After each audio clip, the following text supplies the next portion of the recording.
Halo semuanya, perkenalkan saya Wahyu Erliasna Pranginangin, peserta Latsar CPNS 2022 BPSDM Provinsi Sumatera Utara. Kali ini saya akan membahas implementasi Core Value seri akuntabilitas dengan Ibu Pengampu Materi Ibu Yamnur Mahalia SST MKes. Selamat menyaksikan semuanya. Akuntabilitas merujuk pada kewajiban setiap individu, kelompok, atau institusi untuk memenuhi tanggung jawab dari amanah yang dipercayakan kepadanya. Dalam konteks ASN, akuntabilitas adalah kewajiban untuk mempertanggungjawabkan segala tindak dan tanduknya sebagai pelayan publik kepada atasan, lembaga pembina, dan lebih luasnya kepada publik. Kata kuncinya integritas, konsisten, dipercaya, transparan. Kalimat afirmasinya, kami bertanggung jawab atas kepercayaan yang diberikan. Panduan perilaku. 1. Melaksanakan tugas dengan jujur, bertanggung jawab, cermat, disiplin, dan berintegritas tinggi.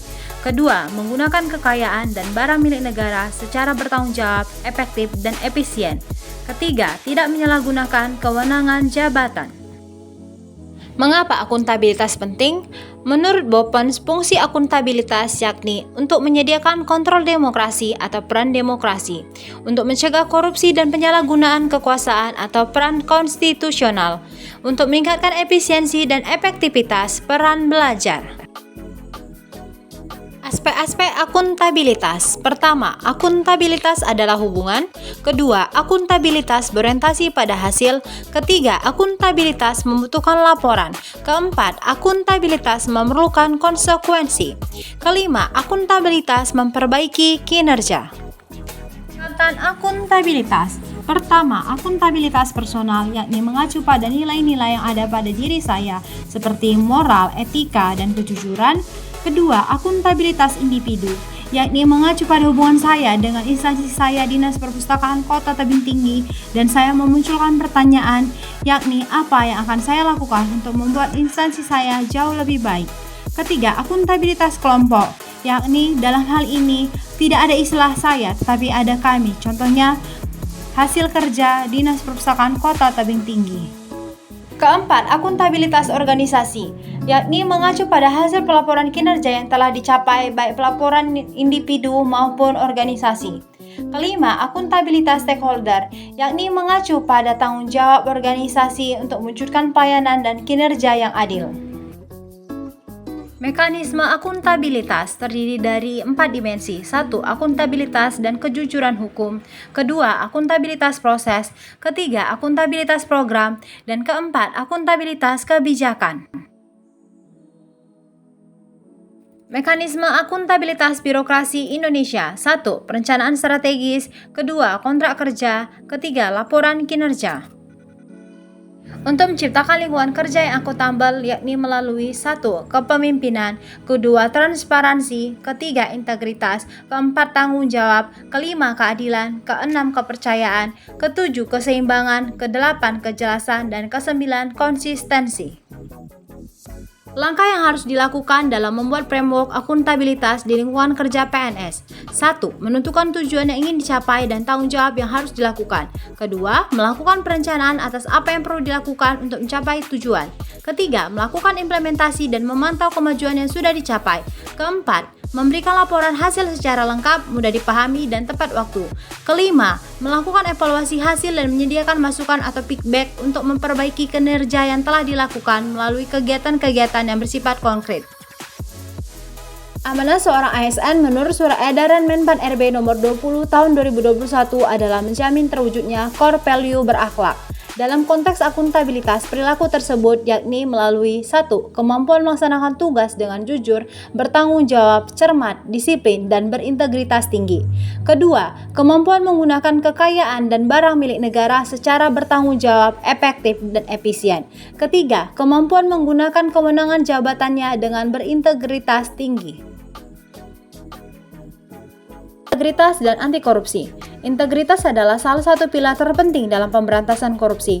Integritas berarti bersatunya ucapan dengan tindakan, di mana jika mulut mengatakan tidak, maka perbuatan pun akan mengatakan tidak. Nilai-nilai anti korupsi. Korupsi terjadi ketika tidak ada nilai-nilai anti korupsi yang berakar dalam diri seseorang. Melalui kepembiasaan dan pengembangan nilai-nilai anti korupsi diharapkan akan menjadi kendali terhadap lingkungan anti korupsi. Apa yang diharapkan dari ASN? 1. ASN bertindak sesuai dengan persyaratan legislatif, kebijakan lembaga, dan kode etik yang berlaku untuk perilaku. Kedua, ASN tidak mengganggu, menindas, atau diskriminasi terhadap rekan kerja ataupun anggota masyarakat. Ketiga, kebiasaan kerja ASN, perilaku, dan tempat kerja pribadi dan profesional berhubungan dengan kontribusi harmonis lingkungan kerja yang aman dan produktif. Keempat, ASN memperlakukan anggota masyarakat dan kolega dengan hormat, penuh kesopanan, kejujuran, dan keadilan, dan memperhatikan tepat untuk kepentingan mereka, hak-hak, keamanan, dan kesejahteraan. Berikut ini adalah contoh video implementasi akuntabilitas. Contoh implementasi panduan perilaku melaksanakan tugas dengan jujur, bertanggung jawab, cermat, disiplin, dan berintegritas tinggi yang saya lakukan sebagai pustakawan, yakni 1. Datang ke kantor tepat waktu. Yang kedua, saya tidak pulang kantor lebih cepat atau tidak mengikuti standar jam pulang kantor.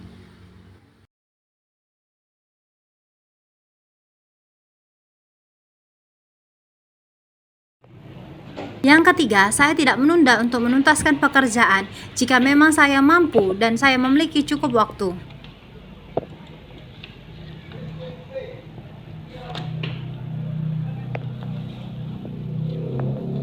Udah yuk, udah jam 2.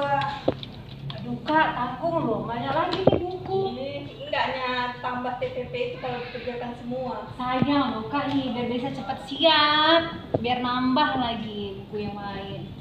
4. Saya menyortir buku dan mengelompokkan buku dengan semangat dan ceria.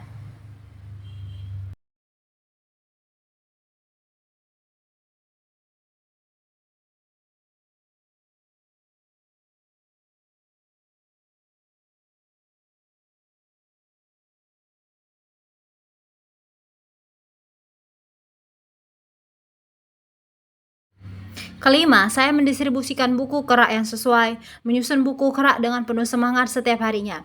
Adapun kegiatan ini saya lakukan karena saya ingin pemustaka saya dapat dipuaskan dengan memudahkan mereka dalam mencari buku di rak.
Contoh implementasi yang saya lakukan sebagai seorang pustakawan dalam panduan perilaku menggunakan kekayaan dan barang milik negara secara bertanggung jawab, efektif, dan efisien, yakni 1. Sebelum saya mengeprint, saya menggunakan kertas buram untuk mengetes apakah yang saya print sudah benar atau tidak. Yang kedua, ketika saya pulang kantor, saya tidak lupa untuk mematikan komputer, lampu, dan AC. Oke, mari kita pulang. Oh iya.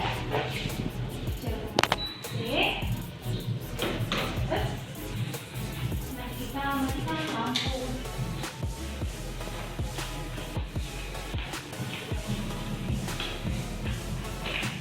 Ketiga, saya tidak menggunakan fasilitas kantor untuk kepentingan pribadi. Contoh implementasi panduan perilaku tidak menyalahgunakan wewenang jabatan yang saya lakukan, yakni 1.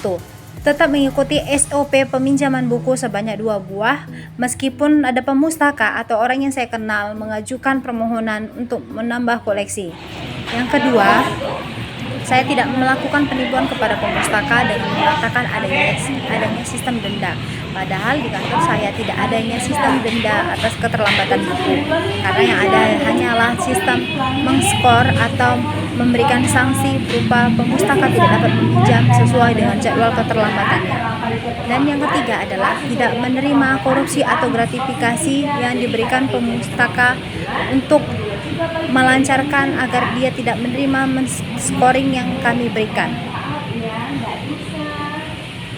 Perizinnya apa? Nggak usah. Harus semuanya sudah. Jadi, karena saya skor, saya tarik kartunya ya. Sebulan lagi, nanti kartunya diambil dan baru dipinjam. Apa aja? Terima kasih telah menonton sampai akhir. Mohon maaf kalau ada kata-kata yang salah. Sekian dan terima kasih. Bye-bye.